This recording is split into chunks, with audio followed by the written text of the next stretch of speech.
Hi, I'm Greg Ullin with Reynolds, and this is Connected. I couldn't be more excited about the conversation that we get to have today. I'm sitting down with AJ McGowan. AJ is the founder of AutoVision. He's also leading the development efforts for Ray, which is our AI assistant that we just revealed yesterday at Amplify in Dallas, Texas. AJ, thanks so much for joining me. Thanks for having me, Greg. Great to be here.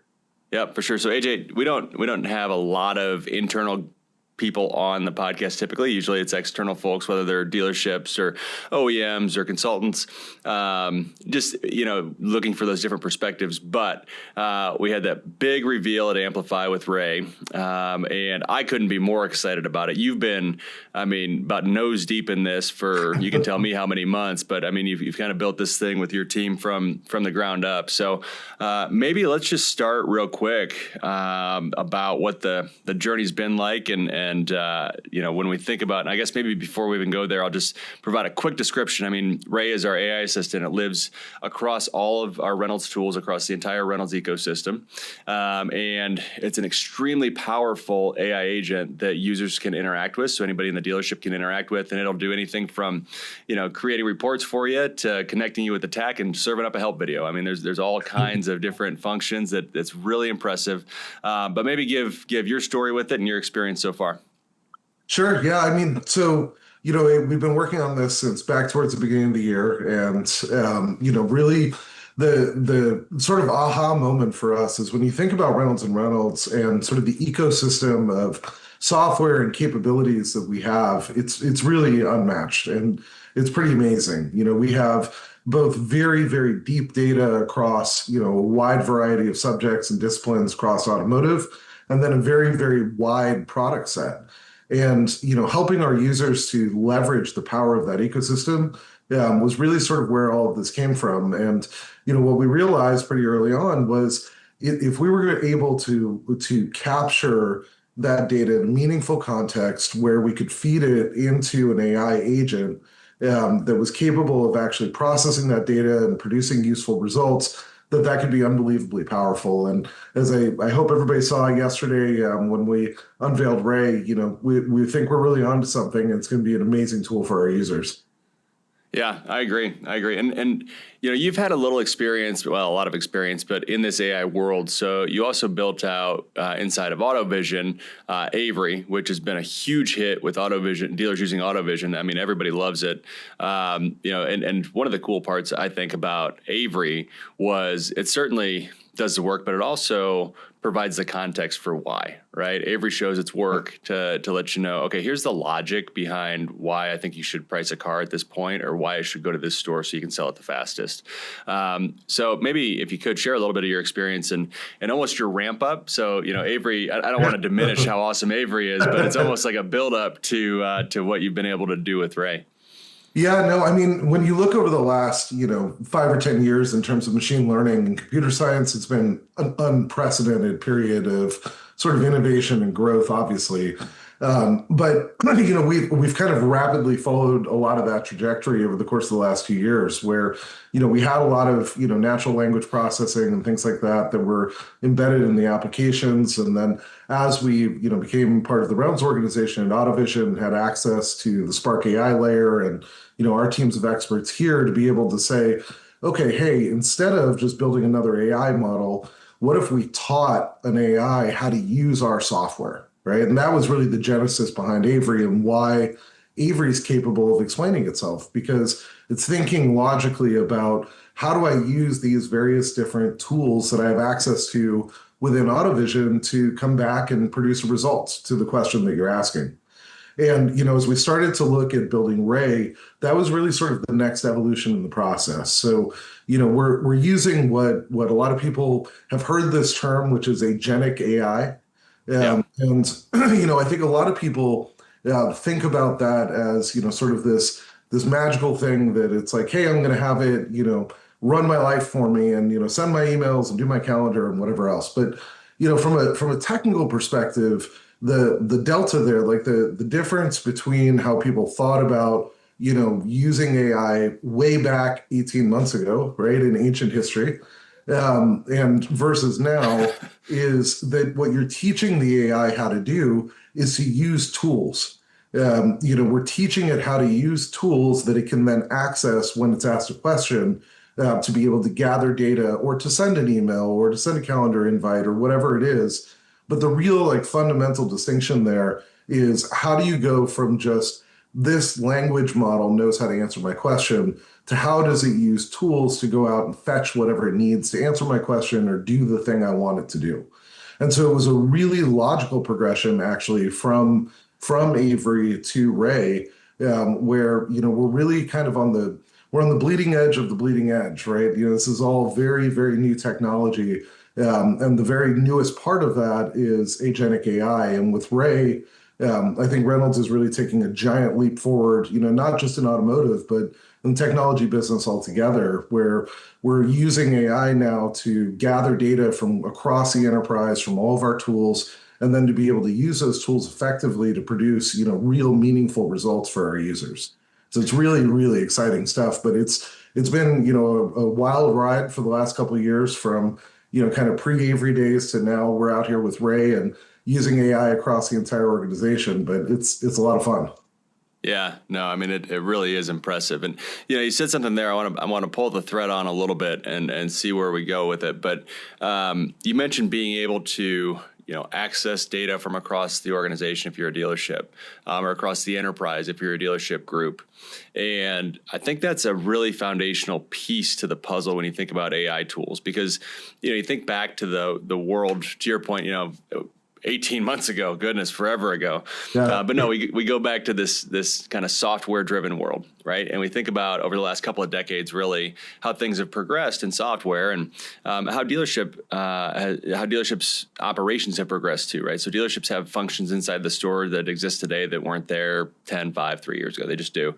And each of those functions, tends to operate on a little bit of a silo, and they develop problems in a silo, and then they bring in solutions, software, to help them solve those problems, right?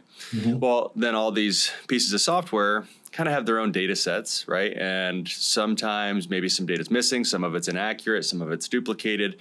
And, when we look at disparate data across all these different tools, in order to sell a car, as an example, that's a long process, but in order to complete that process, it takes people to go from tool to tool to tool to make sure data is in the right place, that it's accurate.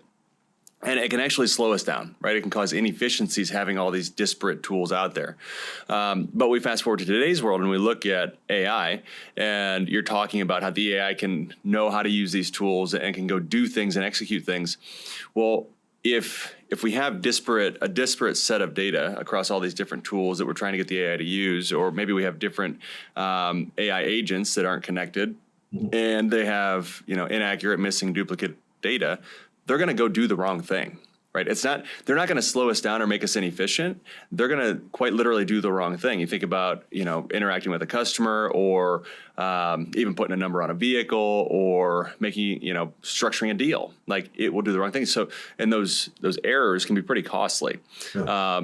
So long way to get to, when we think about, you mentioned Spark AI, and we've been building this AI data layer, this unified AI data layer out.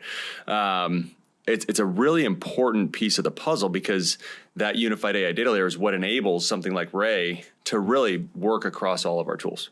Yeah, no, that's exactly right. I mean, I think we're really leading the way forward and sort of a blueprint for what large software companies are going to look like, in the next 3 to 5 years, and out into the future. I mean, it's really now at this point about focusing on how do we enhance communications between users.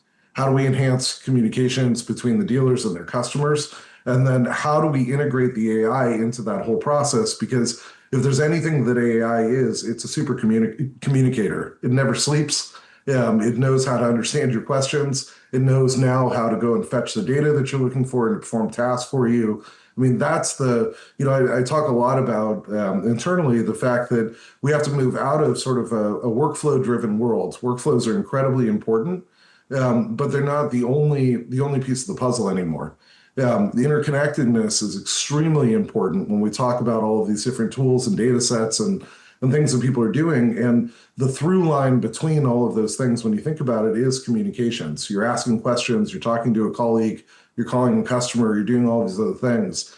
And the AI is able to interact, like I said, as sort of super communicator between these different tools and systems and with all the constituents inside of that ecosystem. So it makes it really, really powerful as we all, collectively take this next jump forward into the future and what software is going to look like. I keep saying 3 to 5 years and then saying like 18 months ancient history. So, we'll see. We'll see how fast we go and how solid my prognostication looks the next time we do this. But, very, very quickly. Well, let me ask you this. So thinking about the future a little bit, and this is probably going off on a little bit of a tangent, but we were chatting a little bit before we started recording about GPT-5, right? And OpenAI released their latest model. And a lot of kind of reactions to it have been that it's kind of flat, right? The release wasn't what historically OpenAI has done.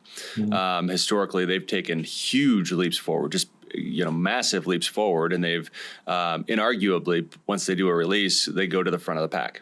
And with this release, a lot of the reports were it was kind of lackluster. It did not surpass Grok after Grok's last release with a lot of the AI tests. So it kind of begs the question, at least to throw it out there, are we reaching a little bit of a plateau in these AI models, or is there a different way to look at it? No, I think that's certainly true. I mean, a lot of this is we're so far out in front of our skis in terms of like the low level AI model stuff. It's hard to say for sure. But at the end of the day, the transformer technology that enabled large language models is a magic trick. I mean, it's amazing. we don't really understand yet, and the people that built it don't really understand why it works as well as it does. How much human thought process is embedded into language has been sort of mysterious and amazing to everybody that works with it every day.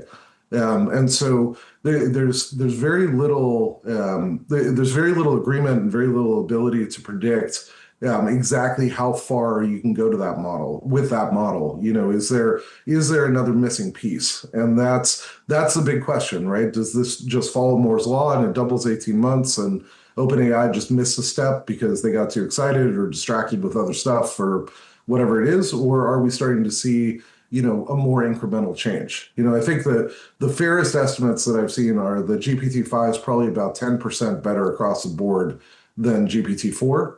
And if you look at, kind of 3 to 4, that was more like a 50% jump. And then from, their original models to 3 was like a 100% jump. So, if you look at it as a slowing curve, if they continue to produce, 10% net improvement with every model, that's still a lot of growth. That's still doubling every few years. So, it remains to be seen. Are we going to continue to see that diminish or not? And then the other possibility here, which I think, they've sort of hinted at, is that some of the technology they didn't feel like was either safe enough to release or was not ready for prime time. And so that is another real possibility. Their CEO came out and said about a month ago they had a version of the model that was able to beat a ton of different challenges in math, and they weren't going to release that as part of GPT-5. So one of the questions is how much of that is either just a timing thing or are we really seeing the edge? What I will say is that as a software developer, and I don't know how much our audience is going to resonate with all of this, but as a software developer, I know one of the things that they really focused on was optimizing it more towards what technology companies like us are trying to do, because they'd love for us to use their tech rather than building our own stuff or using their competitors. So a lot of what they're doing is around optimizing ChatGPT under the hood to work better in agentic AI scenarios. And users aren't going to see that in a just regular ChatGPT app. They might see it look a little clearer or a little blander or a little safer or a little faster. But the real step function change here that's happening is from using large language models by themselves to moving to agentic AI and teaching them how to use tools. From that standpoint, and from the standpoint that I think they've really focused on optimizing that, it's possible that they've made a massive leap forward. We haven't had a lot of time in the last week to to play with it. We've been getting this big unveil, so I couldn't tell you for sure, but I can say from what I've read that that seems to be the area that they've focused on because they too know that's the future. That's these agents are going to be the next evolution in AI. Well, it's an interesting point because I've heard this phrase, and I'll try not to butcher it, but the logical flow is we as consumers and as business users, if we want to use AI tools, we need to get out of Google brain, right? Like ChatGPT isn't Google on steroids. Google's pretty darn good at being Google. Like if you need to find information, Google can serve it up to you really, really well. That's not where the power of ChatGPT or any other AI model is really going to come into play, I don't think, when you're talking about agentic AI. That's where having AI do things for you, create things for you, be a sparring partner when you're trying to think through something. You have a little debate to get to a really good, sound, logical argument on something. Those are the use cases that I think are going to be way more powerful versus, oh boy, what happens if I search this in Google and what happens if I search it in ChatGPT? Because again, Google's pretty darn good at being Google. Yep. Well, and quite frankly, at this point, I think that all of them, not, we kind of focus on OpenAI because they're the industry leader, but I mean, all of them, if you ask them a question, they don't know the answer, what are they going to do? They're going to Google it for you, right? And I always laugh when I see that. There's this old website called letmegoogle.that.for-you.com, which everybody should check out if you haven't seen it, but you know who hates that website? My wife hates that website. If I ever send her anything, I got a little in trouble on that one. Well, see, and that's why these AI models are great. They're happy to Google that for you.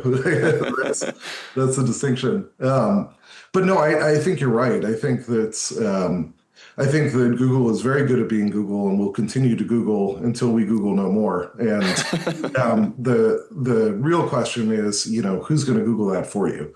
And it's another example of where tool use is incredibly powerful. That, if whatever model you're using doesn't know the answer to the question, the ability to go and find that information out on the internet or to get the most recent information is another great example of where the AIs can use tools to make your overall experience better and to unify things. So, as much as I agree that that's not, searching for stuff is not their primary motivator, the idea of being able to say, hey, I want to write a research paper and, help me understand this topic. And then it can go and fetch news articles and it can look at, various reference materials and then synthesize all that information and help you is really, really powerful. So, it's a tough question. It's hard to predict where this is all going. Other than I can tell you that, now with our hands-on experience, teaching these models to use tools has magical results. Yeah, no, you're spot on. You're spot on. And to be fair, Google's Gemini is pretty good too. So, like to your point, we're talking about OpenAI and ChatGPT and Google and separating those two. I mean, Google's done a pretty darn good job with Gemini as well. So don't want to just sweep them under the rug in this AI conversation at all. Yeah, absolutely. Absolutely. A bunch of good players out there right now. It's becoming a very interesting race. Went from a race of one to, 4 or 5 really legitimate options out there for people to look at. And, with different approaches, the personality issue has become really interesting right now with the release of GPT-5. There's a lot of conversation about that because they changed the personality of the model wildly with that release. And tell me more. I'm not familiar with that one. Tell me more about that. So GPT-4 had become very sycophantic, so would agree with you a lot and tell you how smart you were and how great you were and how that was the best idea ever a lot. And they've tried to really reduce that because in other contexts, right, but even in the automotive context, right, you don't want it to tell you that it's the smartest idea ever to pay 10 grand for a $30,000 car. You want it to actually look at the facts and tell you what it thinks. And the process of doing that changes the personality of the responses, quite a bit. And so there's now starting to become this discussion around, and something we thought about a lot with Ray, do you want it to be hyperfactual? Do you want it to be sort of playful? Do you want it to guide you, or do you want it to just give you answers? I think a lot of those nuanced questions are about to become really important as we not necessarily like completely plateau, but reach a point where most of these models are sort of good enough. And once they're all good at calling tools, then, they're all sort of interchangeable to a certain degree. Now you start to get into more of the nuance, like which one do you like to talk to? Who do you want to be friends with? Is it right? And those types of questions are not typically technology questions, but they are ones that are facing us now, and it's a brave new world. No, that's an interesting perspective. I'll have to unpack that a little bit and think through it. We can do a round 2 on that one because I haven't put any thought into that, but that's really interesting. Well, yeah, I do want to shift gears a little bit. I want to talk about and get your perspective on UI, right, user interface, and UX, user experience. And a lot of times these terms kind of overlap, right? Or they're at least really close hand in hand walking together. But they really are different things, right? So, you created, and your team at AutoVision created a really nice user interface, right? The product looks nice, it's clean, functions well, but you also layered on top of it a great user experience. And as we move into this world with Ray kind of spreading across all of our entire kind of Reynolds ecosystem, the user experience is going to become a lot different, right? Or what the user experience can be, at least. What's possible inside of all the tools can be different if the person using it wants it to be. So I guess I just wanted to start with, can you kind of give a definition and define how you would lay out user interface, UI, versus user experience, UX? Like, what are the differences? Sure. Yeah. So, just at a high level, so UI is how it looks, right? So what colors is it? How big is it? All of those sorts of things. UX is how usable is it? So, when I click here, does it do what I expect? Can I find what I'm looking for on the screen? Can I follow the workflow appropriately? All of those sorts of things. And the problem with UI is that everyone has an opinion. Yep. If you have something that is very, clean and sleek, and not a lot of color and very focused, half of the population will look at that and that looks amazing. I love it. It's so easy. It's beautiful. It's great. The other half of the population will be like, it's boring. Why isn't there more color? I can't find the thing on the page. And it's a very, very delicate balance. UX, on the other hand, is even harder. So UX is the actual where the rubber meets the road on how do you really give the user what they want in an intuitive way as quickly as possible. And what's really powerful about AI is that instead of having to split the difference, now all of a sudden everybody can consume it how they want, right? That the AI can use those tools to fetch data for you or to perform an action for you in the order that you would like it, in the format that you would like it, with the colors or fields or whatever it is that you would like it. And so the UX changes dramatically. You talked about Google earlier. I think they really proved that out, right? They went out with a very stripped down, streamlined UI that was not much more than a box that hit, enter or I'm feeling lucky. And, there were a lot of folks in the marketplace that had gone with a lot heavier field with, stock tickers and news and, everything else. But what it really comes down to with users is what are the quality of the results once you hit enter? And, that was a great example, I thought, of, where UI could be very, very different. But the UX, the user experience of I type something into that box, I hit enter, do I get the results that I'm looking for is the thing that really matters. And I think it's what helped them win the game. And I think AI is a lot like that, where, if you can put in how you want to ask the question, you get back what you're looking for. That's the magic moment. Yeah, no, you're absolutely right. And, to go a little deeper on that Google analogy, right? And you think about what Google did. I mean, they made a bet. They made a bet that the search was the most important part. Well, the search result was the most important part of whatever's on that page. Yeah. At the time, a lot of search engines were going to, Yahoo specifically, right? A lot of search engines, though, were going to this kind of aggregator model where it would have a stock ticker, it would have a news feed, it would have, all kinds of things all over the screen, right? And they were almost making a bet that, users what they wanted, what the UX should be, was serve it up to me as fast as possible. Where it seems like one of the areas they missed, though, was the search results are flat out the most important thing. Like, it's a search engine, that's what it is, and that's where Google, to your point, really delivered the experience that users wanted. Yeah, no, I think that's right. And I think when we think about AI, in terms of Reynolds, like what are we fundamentally as a company? We are a dealer management software system, right? We have lots of different products to help you do that. But fundamentally, it's about how do we help our dealers to run their business? And, in the same way, I think that mindset really needs to pervade what we do with AI, which is if you have a question, you should get an answer. And you don't necessarily have to have a degree in using our software in order to get the answer to the question that you're looking for. Yeah. I mean, that's spot on. Just making it easier to use. That's a really good point. Thinking through, I'm going to go back to that Google thing again. I want to look at it from another angle too, because we were talking earlier about Spark AI and the unified AI data layer. And when you look at the comparison between Google and Yahoo, back kind of early 2010s-ish, that kind of time frame, and Google kind of made a bet. They built out their own hardware infrastructure, right? Right from the beginning, in a lab in, I think, Stanford, right? They're building out their own hardware infrastructure, whereas Yahoo was growing faster and they needed to scale faster. So they were using third parties and had segmented processing power, segmented computing power.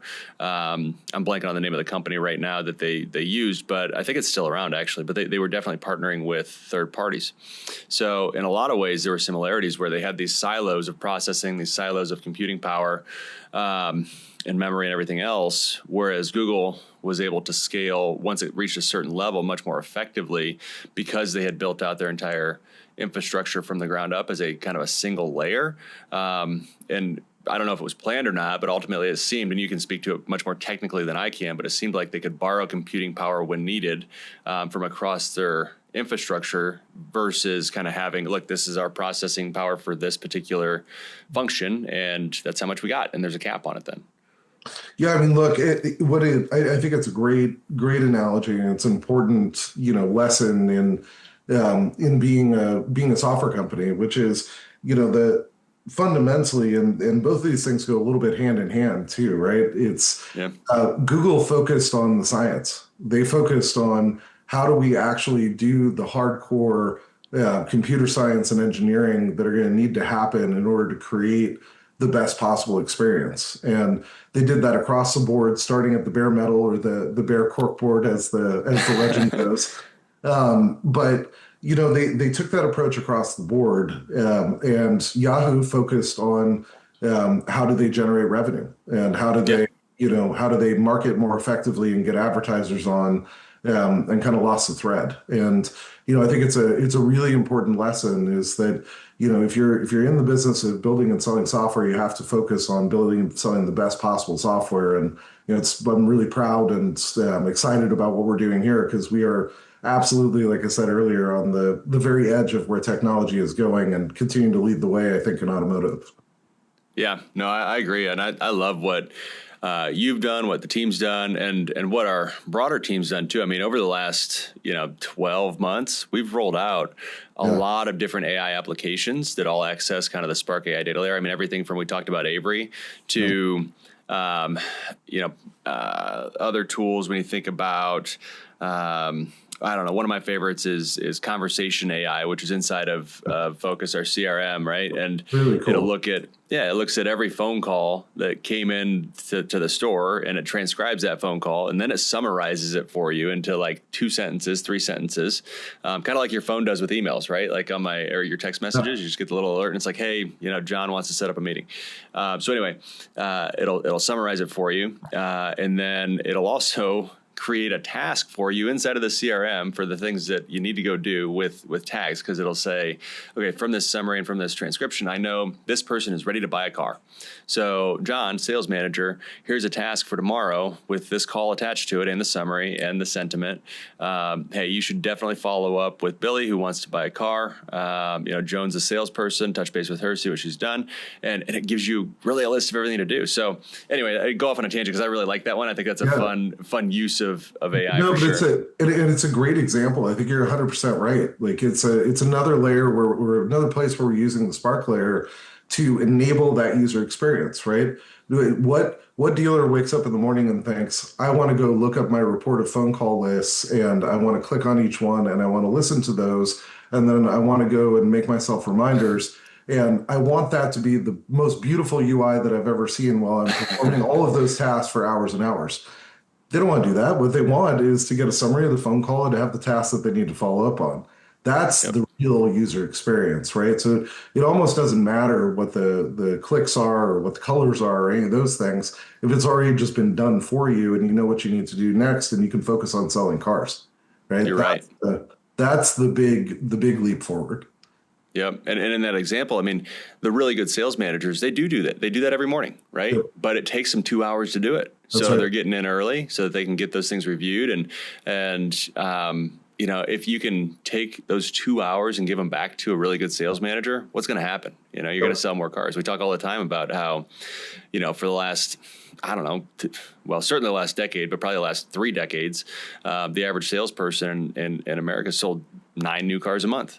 It's, 9, 10 hovers right in there. And, when you look at that and you say, okay, how do we help these people sell more, right? How do we help them be more efficient? And a lot of it comes down to, I like the way you framed it up with AI using the tools for them, right? Because the tools are there. The tools actually do great things. They do. Right.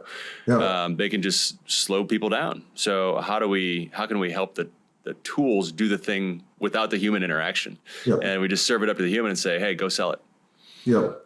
No, I totally agree. And it's also interesting because this industry, right, there's a lot of, just as you look at the broader, conversation about technology and where AI is going, there's a lot of this concern about AI taking people's jobs and, those sorts of things.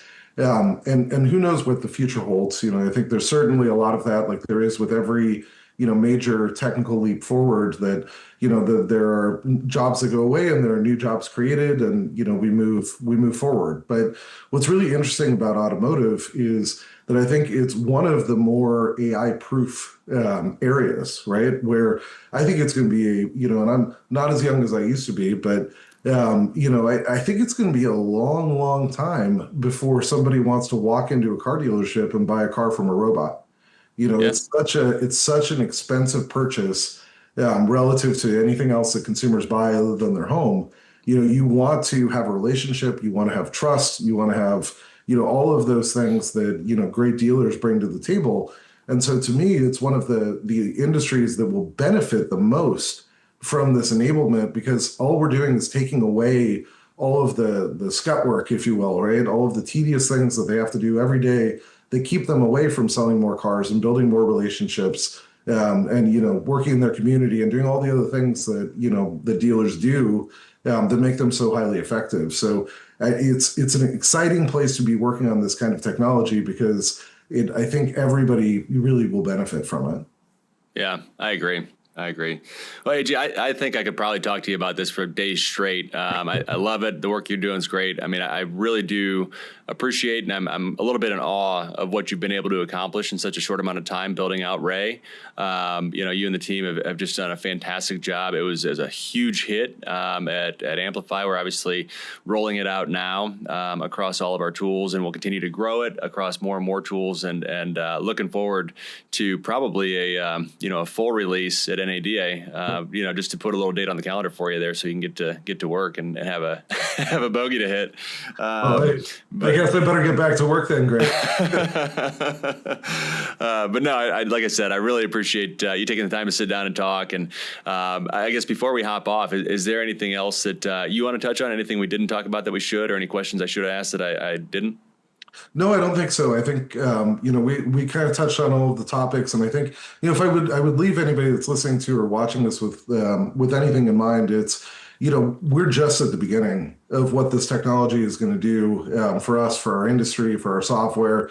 With the release of Ray, as you alluded to, as magical as everything we showed yesterday is, we're just getting started. So stay tuned. Great stuff. Great stuff. Well, AJ McGowan, thank you again for all that you do. Thanks for talking with me. And I'm sure we'll talk again very, very soon. Sounds good. Thanks, Craig. All right. See ya. Well, I hope you got as much out of that conversation as I did. I love talking with AJ. He's doing amazing things. Love what he's done with Ray and so many other things for us. Before we hop off, don't forget, you can watch or listen to all episodes of Connected on YouTube, Apple, and Spotify podcasts. And make sure to hit subscribe so you're notified every other week when new episodes are released. Thanks so much, and we'll see you in 2 weeks.